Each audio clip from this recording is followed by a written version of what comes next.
할렐루야. 오늘 또 말씀을 통해 주시는 그 하나님의 은혜와 평강이 우리 모두에게 함께 하시기를 주님의 이름으로 간절히 축원합니다.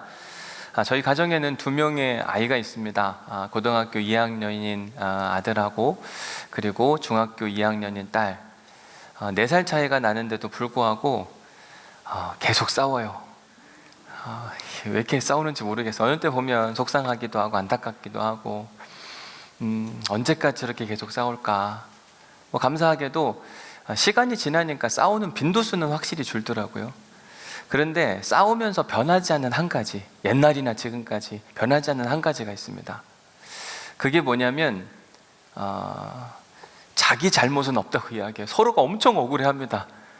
있잖아요, 아빠, 오빠가 이렇게 했어요. 아니, 그게 아니라요, 예서가 먼저 그렇게 했습니다.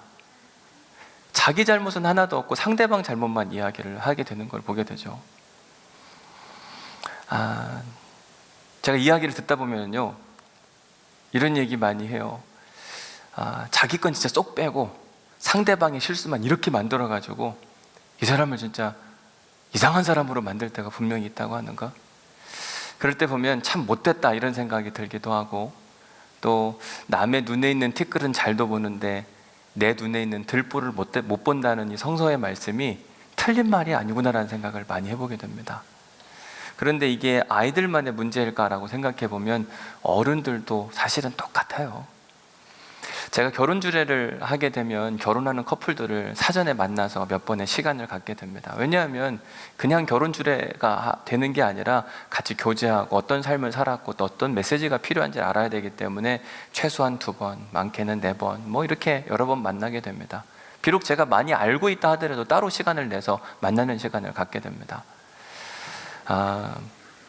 이런 시간을 통해서 서로가 서로를 알게 되고, 또 결혼 생활에서 꼭 필요한 게 무엇인가를 좀 자꾸 이렇게 점검하는 시간을 갖게 되는데, 그때 제가 결혼하는 커플들에게 빼놓지 않고 하는 이야기가 뭐냐면, 주례자라고 하는 것은 단순히 한 번의 결혼식 이벤트를 위해서 존재하는 사람이 아니라 이제 앞으로 결혼 생활을 하면서 평생 함께 갈 사람, 그러니까 기쁘고 즐거울 때에도, 그리고 때로는 힘들고 어려울 때에도 반드시 찾아와서 이야기하고 고민하고 기도하면서 그 문제들을 해결해 가보자 라고 하는 것이 제가 우리 젊은 커플들에게 늘 하는 이야기입니다.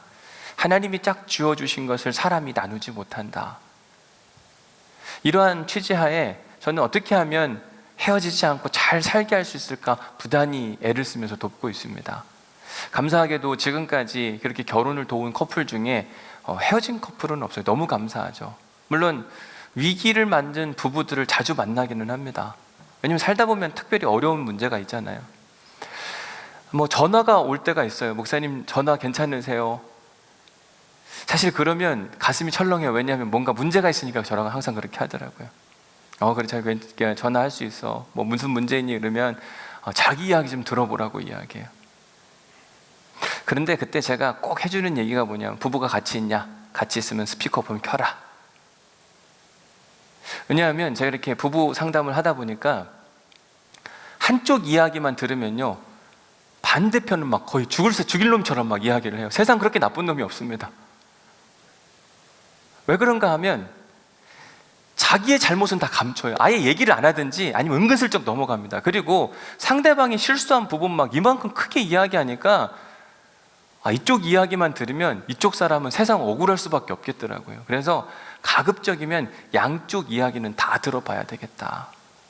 애들이 싸웠을 때도 그렇고 부부싸움을 했을 때도 그렇고 인간의 본성이 그런 게 아닐까라는 생각을 해보게 돼요. 자기 잘못은 잘 감추고 은근슬쩍 넘어가려고 하고 상대방의 연약함은 막 이렇게 들춰내는 것. 오늘 본문에 등장하는 신임 총독 베스도라고 하는 사람이 꼭 그와 같은 모습을 보이고 있습니다. 13절 말씀 같이 읽어볼게요. 시작.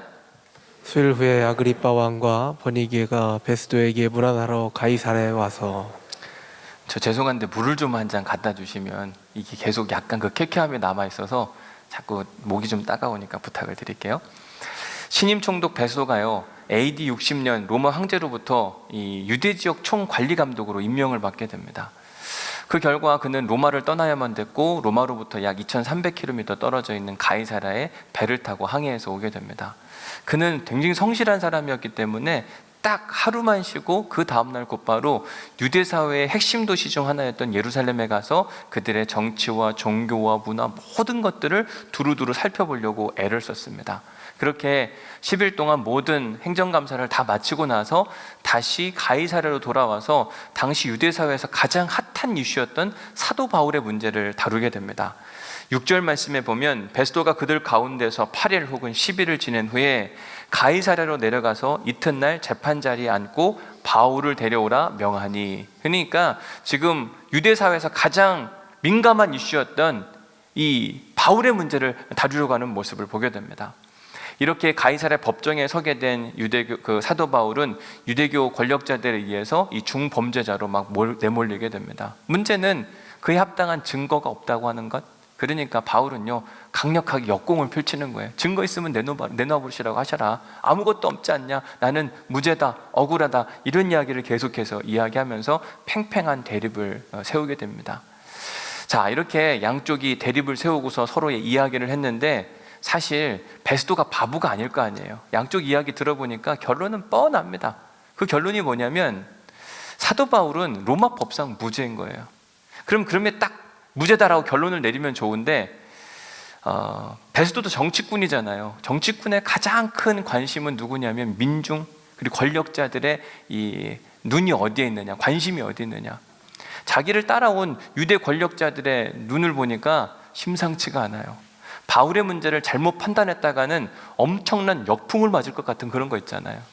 그래서 죄 없던 사도 바울에게 이런 질문을 하는 겁니다. 자, 우리 9절 말씀 같이 읽어볼게요. 시작. 베스도가 유대인의 마음을 얻고자 하여 바울더러 묻되 내가 예루살렘에 올라가서 이 사건에 대하여 내 앞에서 신문을 받으려느냐. 베스도가 유대인의 마음을 얻고자 해요. 그러니까 바울은 분명히 무죄인 것이 증명이 됐습니다. 그런데 그걸 뻔히 아는 베스도가 유대 권력자들의 마음을 얻고 싶어서 야, 너 예루살렘으로 가라, 이런 이야기를 한 거죠.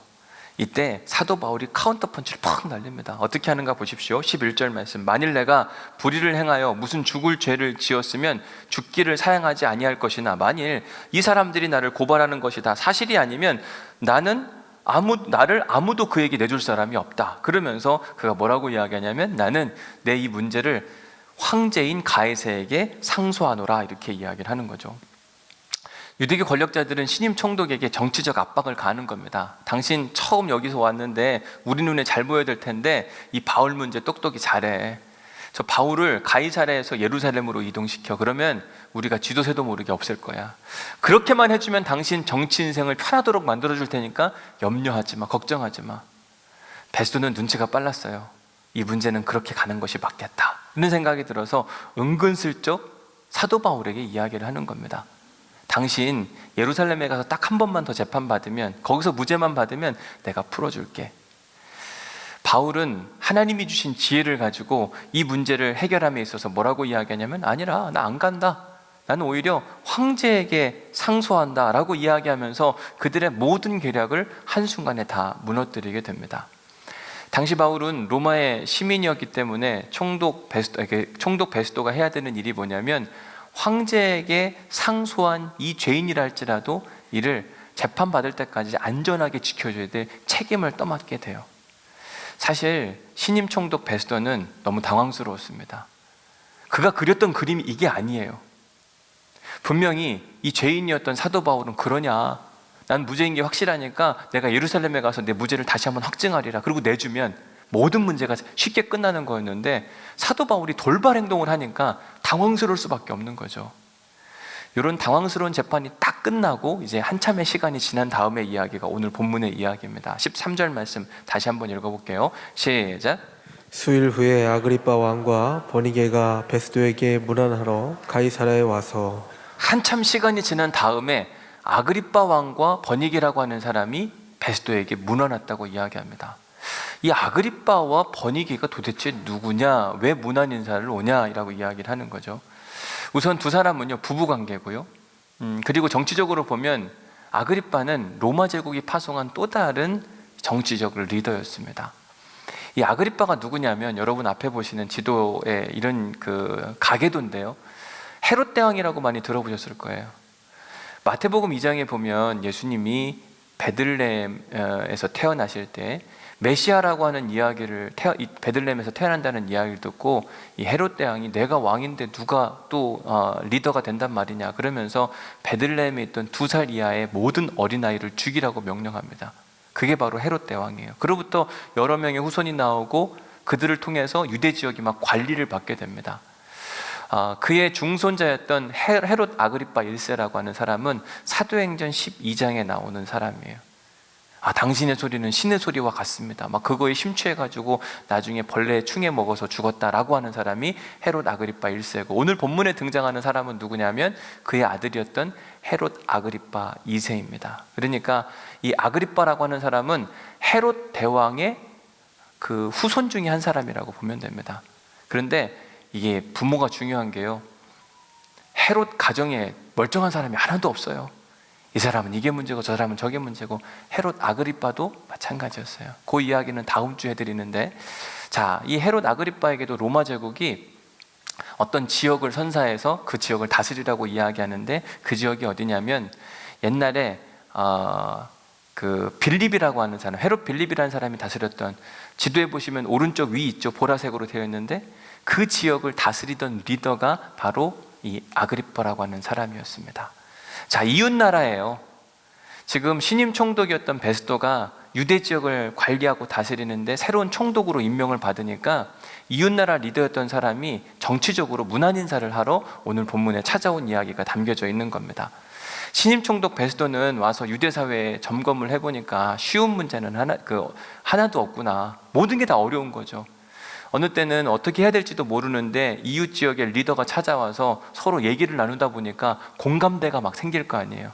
정치적으로 유대 사회에서 조심해야 될 것과 또 중요하게 생각해야 될 것들, 장점, 단점, 모든 것들을 얘기하다 보니까 마음이 막 풀어지고 뭔가 공감대가 형성되면서 해야 할 말, 하지 말아야 될 막 다 생각나기도 하고, 게다가 최근에 자기한테 카운터 펀치를 날렸던 사도 바울의 이야기를 빼놓을 수가 없는 거예요. 그래서 오늘 본문 14절에 이제 이 이야기를 하는 겁니다. 같이 읽어볼게요. 시작. 여러 날을 있더니 베스도가 바울의 일로 왕에게 고하여 이르되 벨릭스가 한 사람을 구려하여 두었는데. 여러분, 사람이 어려운 일을 겪게 되잖아요. 그러면 자기한테 그 관심을 보이고 또 어려운 일에 대한 이야기를 막 직접 들어주기 시작하면 마음이 열리고 마음속에 있는 이야기가 막 끄집어 나오게 되어 있어요. 창세기 47장에 보면 야곱이라는 사람이 이집트의 왕 바로를 만나게 됩니다. 그때 바로가 야곱에게 물었어요. 내 나이가 얼마냐? 자, 이성수 장로님 나이가 어떻게 되세요? 57. 사실 이렇게 딱 끝나야 정상이잖아요. 바로가 야곱한테 나이가 얼마요? 그럼 자기 나이 얘기만 하면 됩니다. 47장 9절 말씀에 보면 이렇게 되어 있어요. 야곱이 바로에게 이르되 내 나그네 길의 세월이 130년이 몇 살이라는 거예요? 거기까지만 하면 되잖아요, 그렇죠?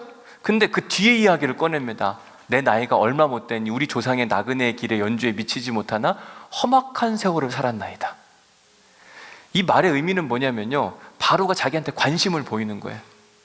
귀를 기울여주는 것 같은, 막 나이도 물어보니까. 그러니까 나이만 얘기해야 되는데 안에 있는 속마음, 야곱이 엄청 험악한 세월을 살았거든요. 이 얘기를 꺼내고 싶어가지고 안 달라는 거예요. 신임 총독 베스도도 역시 마찬가지였습니다. 이웃 나라였던 저 빌립의 영토를 다스리고 있었던 이 아그리빠라고 하는 사람이 와서 자꾸 여러 가지 이야기를 나누면, 정치적 이야기뿐만 아니라 개인적인 삶의 이야기, 본인도 어려웠던 이야기. 그러니까 신임 총독 베스도가 마음이 활짝 열려가지고요, 자기가 최근에 겪었던 가장 어려운 이야기를 꺼내면서 여보시오 내 얘기 좀 들어보십시오. 나한테 이렇게 어려운 일이 있었는데 전임 총독이었던 벨릭스가 나한테 아주 힘든 문제 하나를 넘겨주고 갔는데 그게 뭐냐면 사도 바울에 대한 이야기입니다. 그러면서 15절부터 19절까지 그동안 있었던 모든 일을 자세히 막 다 쏟아내요. 15절부터 19절까지 읽어보면요, 틀린 말이 하나도 없습니다. 다 맞는 이야기예요. 이야기의 결론이 이제 18절 19절에 나오는데, 원고들이 서서 내가 짐작하는 것 같은 악행의 혐의는 하나도 제시하지 못하고, 사도 바울의 문제의 결론을 이제 이렇게 이야기하는 겁니다. 오직 자기들의 종교와 또는 예수라 하는 이가 죽은 것을 살아있다고 바울이 주장하는 그 일에 관한 문제로 고발하는 것뿐이라. 여러분, 죄가 있다는 겁니까? 없다는 겁니까? 다시 한번 볼게요. 18절 말씀. 원고들이 서서 내가 짐작한 것 같은 악행의 혐의는, 원고들이 뭔가를 얘기하니까 바울이 죄인인 것처럼 느껴졌어요. 그런데 결론이 뭐라고요? 악행의 혐의는 이때에 없대요. 하나도 없다는 거예요. 증거가 없으니까. 문제는 뭐냐면 오직 자기들의 종교와 또는 예수라는 이가 죽었다는 것을 살아있다고 바울이 주장하는, 그러니까 신앙의 문제예요. 이건 죄의 문제가 아니라 신앙적 견해의 차이다. 그런데 왜 총독 벨릭스가 그를 2년 동안 감옥에 가뒀는지 나는 알 수가 없다. 이건 과한 결정이었고 저들의 주장도 억지다. 이미 결론은 명확하게 났습니다. 자, 문제는 20절의 발언이에요. 베스도가 20절의 이야기를 하는데 20절 말씀 같이 읽어볼게요. 시작. 내가 이 일에 대하여 어떻게 심리할지는 몰라서 바울에게 묻되 예루살렘에 올라가서 이 일의 신문을 받으려 하느냐 한즉. 이 말씀을 9절 말씀과 함께 살펴봐야 되는데, 자, 20절 말씀 잘 기억하고 9절 말씀 볼게요. 시작. 베스도가 유대인의 마음을 얻고자 하여 바울더러 묻되 내가 예루살렘에 올라가서 이 사건에 대하여 내 앞에서 신문을 받으려느냐. 자, 여러분 20절과 9절 말씀은 굉장히 유사합니다. 딱 앞부분만 달라요. 무슨 차이가 있습니까? 앞의 이야기와 뒤의 이야기, 말이 바뀐 거예요. 본래 사도 바울이 베스도는 무죄인 것을 분명히 알았습니다.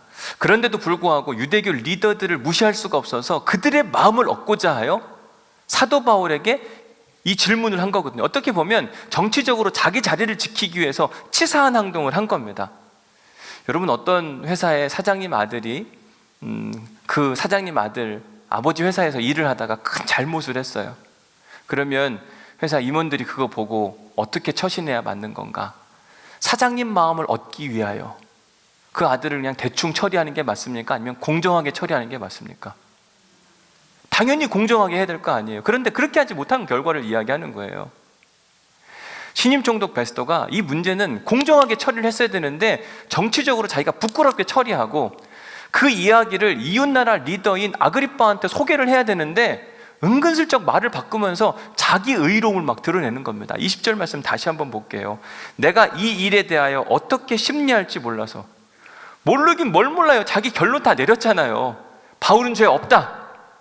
유대 권력자들이 너무 과하게 지금 몰아세우고 있는 것이다. 다 알고 있었습니다. 그런데도 자기는 로마 법을 지키는 사람이고 이 문제를 조금 더 공정하게 재판하기 위해서 사도 바울을 예루살렘으로 보내는 것처럼 아주 좋게 포장하는 모습을 보게 됩니다. 예나 지금이나 어른이나 아이나 너무나도 할 거 없이 변하지 않는 사실 중에 하나가 뭐냐면 자신의 실수와 잘못을 은근슬쩍 잘 감추려고 한다는 사실입니다. 내 실수를 막 좋게 포장해서 다른 사람들한테 아름답게 보이려고 애를 쓰는 모습. 설교 서두에 저희 아이들 이야기해 주시면 똑같다니까요. 부부싸움을 해도 그렇고, 여러분 최근 두 대통령 후보가 막 경선하고 하잖아요. 어떻습니까? 서로의 잘못 있는데 자기 잘못에 대한 것보다 상대방의 잘못 막 들춰내는데 애를 쓰고 있지 않아요? 보기 좋습니까? 눈살이 찌푸려집니까? 이건 아니다 싶잖아요. 신임 총독 베스도의 모습이 꼭 그와 같았습니다. 분명 이전에 유대인들의 마음을 얻고자 해요. 그런데 뒤에 가서는 내가 이 일을 잘 몰라서 조금 더 정확하게 하기 위해서 이걸 이렇게 처리했다. 저는 오늘 설교 준비하면서 본문 말씀을 읽는데 씁쓸한 거 있잖아요. 이렇게 할까? 이렇게 하지 않았으면 좋겠는데. 그런데 이 말씀 앞에 우리가 우리 스스로를 점검해 봐야만 합니다. 과연 우리는 어떠한가?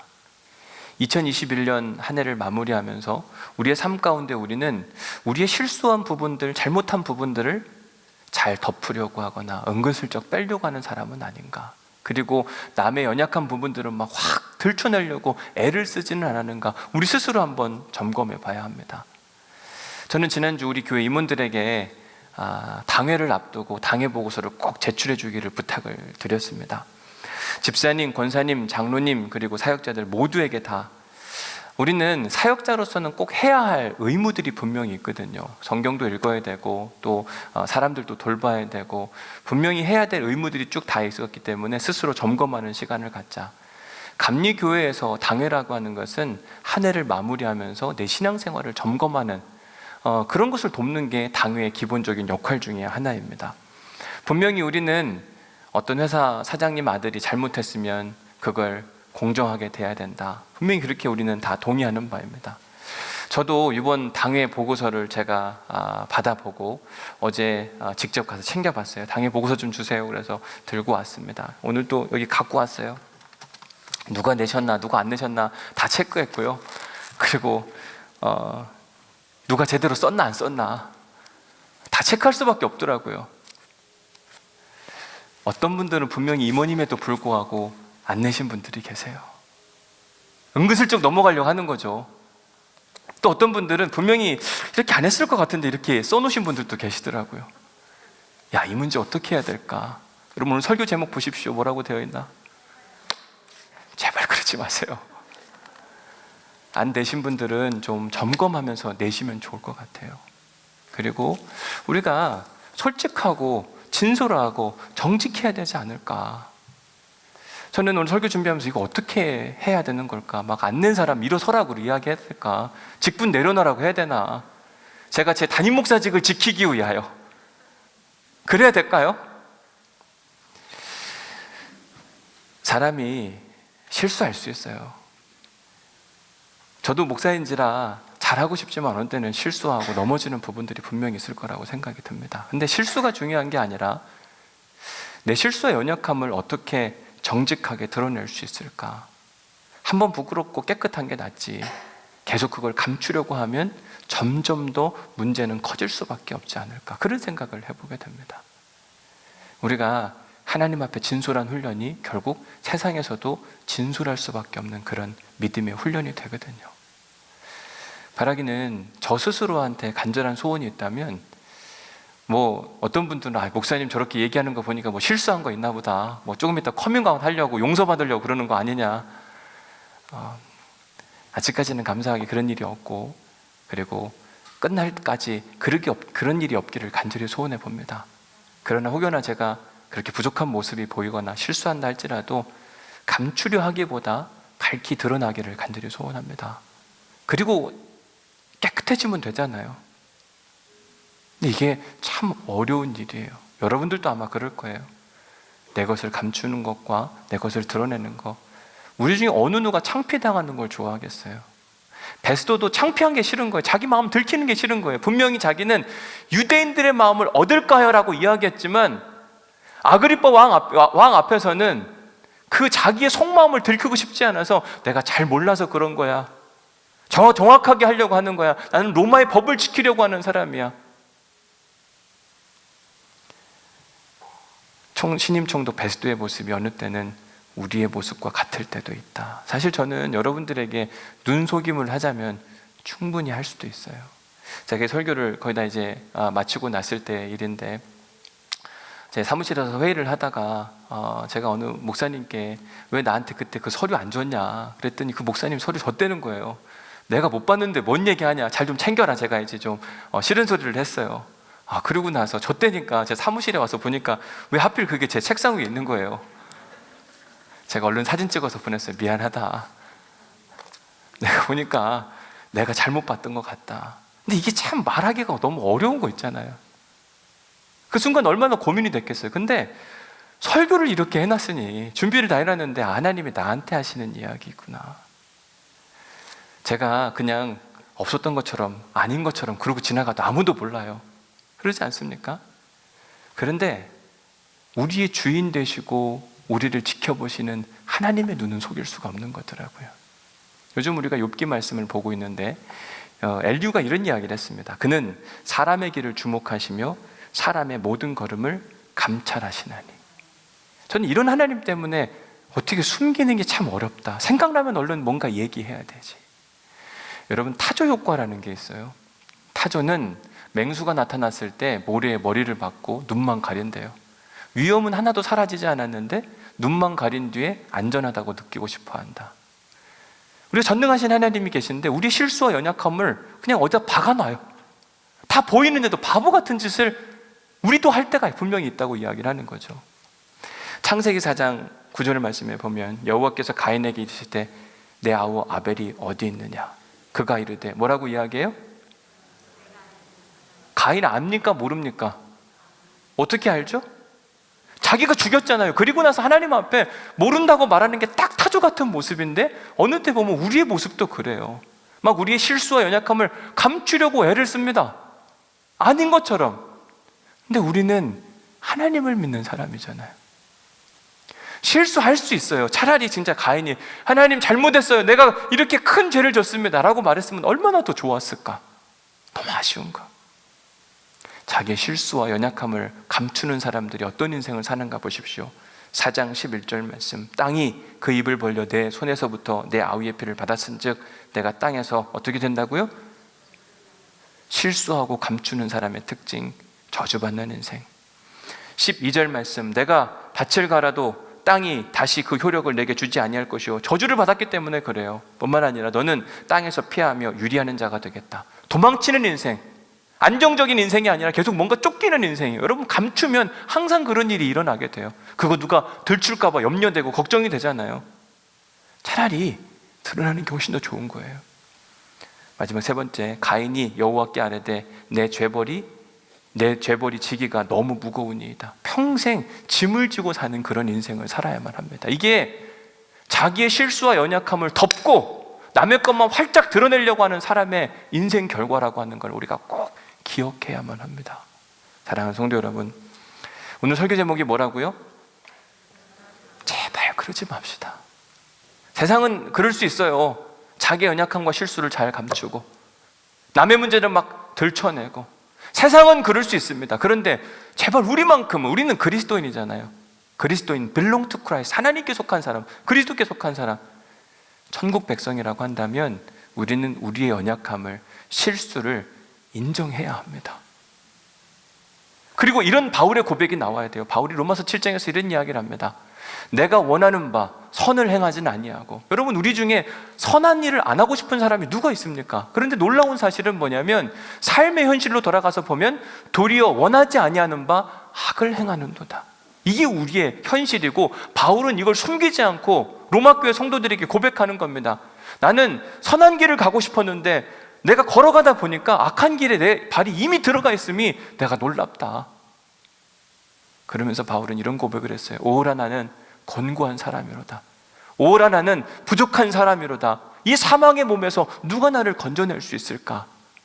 이런 고백이 살아있으니까 겸손할 수밖에 없는 겁니다. 저는 오늘 예배하는 우리에게 신실함과 정직함과 진실함이 저를 포함해 우리 모두에게 살아날 수 있기를 간절히 소망합니다. 우리를 통해 부산 시내가 바뀌어지고 우리를 통해 세상이 바뀌어질 수 있기를 간절히 소망합니다. 점검해 봐야 돼요. 근데 우리가 세상에 영향을 너무 많이 받습니다. 세상은 안 들키면 되지, 끝까지 잘 지켜. 그러나 성경은 우리의 연약함과 부족함을 솔직하게 고백하는 힘이 필요하다고 이야기해요. 은혜 받은 말씀 한번 적어보시기 바랍니다.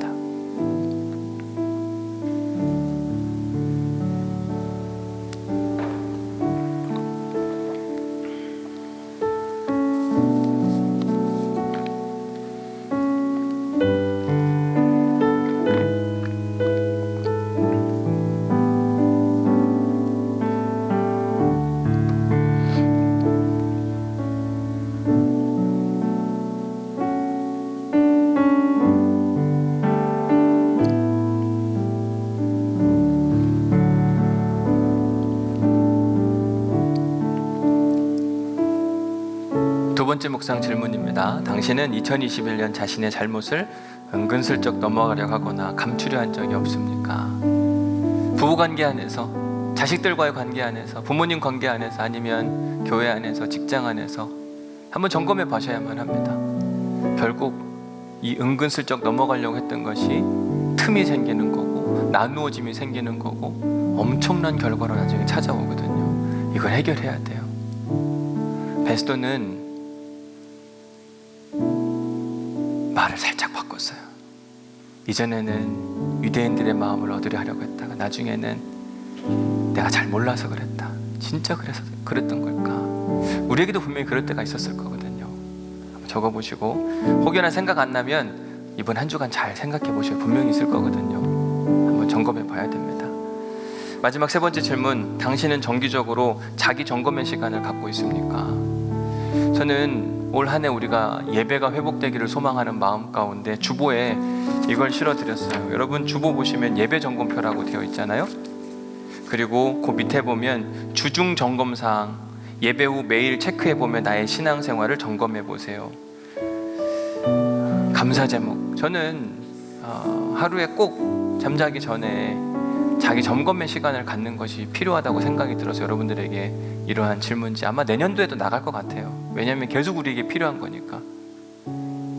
자기를 점검하지 않고 앞만 보고 달려가면, 목표만 향해 달려가면 신임총독 베스토처럼 되는 겁니다. 자기가 원하는 바를 얻기 위해서 그냥 말도 바꾸고 진실하지 못하고, 우리가 그러면 안 되잖아요. 꼭 여러분들에게 주보 여러분 버리지 마시고 꼭 가져가셔서 가까운 데 두시고 하루 잠자기 전에 체크해 보시고, 아, 이렇게 내가 오늘 살았구나. 감사 제목도 한번 적어 보시고. 여러분, 사람이 신앙생활하면서 성숙하고 변해야 되잖아요. 성장해야 되잖아요. 근데 주일 예배만 와서 앉았다 가는 거로는 절대로 사람이 성숙하거나 변화하지 않습니다. 성숙과 변화는 영적 싸움이 필요해요. 자기 점검의 시간이 반드시 필요합니다. 거쳐가야 돼요. 내가 뭘 실수했고 뭘 잘못했는지 솔직히 표현하는 그런 믿음의 훈련이 되지 않고는 절대로 우리 안에 변화가 일어나지 않습니다. 하나님은 우리의 변화를 지금도 기다리고 계시거든요. 하나님 나라 가는 그날까지 완벽함이 아니라 더욱더 성숙해지기를 지금도 원하시는데, 어떻게 그 일이 가능할까? 하나님 앞에 진실한 훈련을 해보는 겁니다. 오늘 우리 함께 이 찬양을 부를 텐데, 하나님 우리의 삶이 더욱더 신실하게 하시고 진실하게 하여 주옵소서. 우리 함께 찬양하도록 하겠습니다. 진실하게 진실하게 거룩하게 살게 하소서. 진실하게 진실하게 거룩하게 살게 하소서. 하나님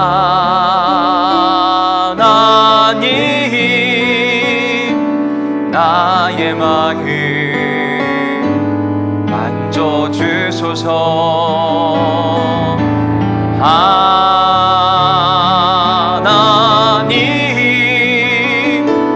나의 영혼 새롭게 하소서.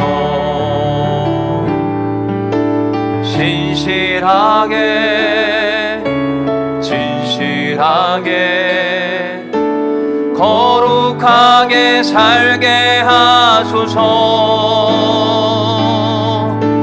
진실하게 진실하게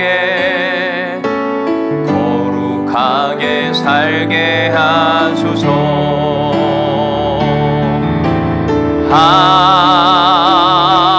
하나님 나의 기도 들어주소서. 하나님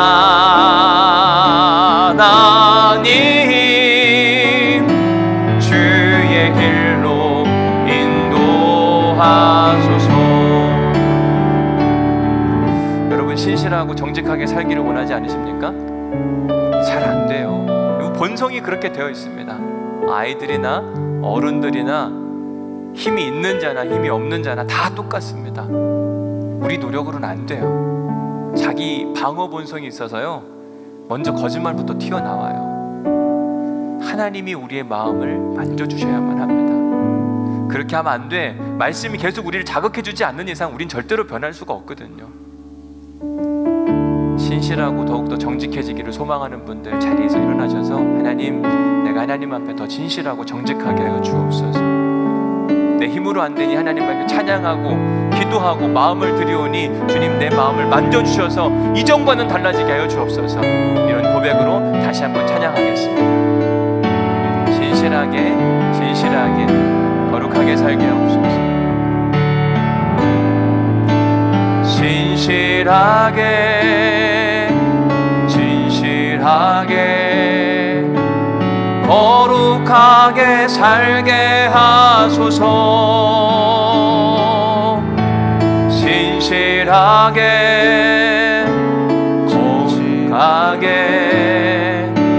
거룩하게 살게 하소서. 하나님, 하나님,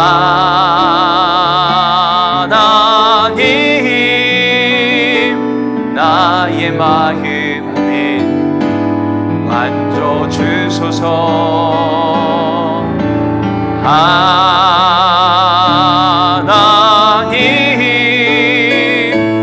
나의 영혼 새로. 하나님, 나의 기도 들어주옵소서.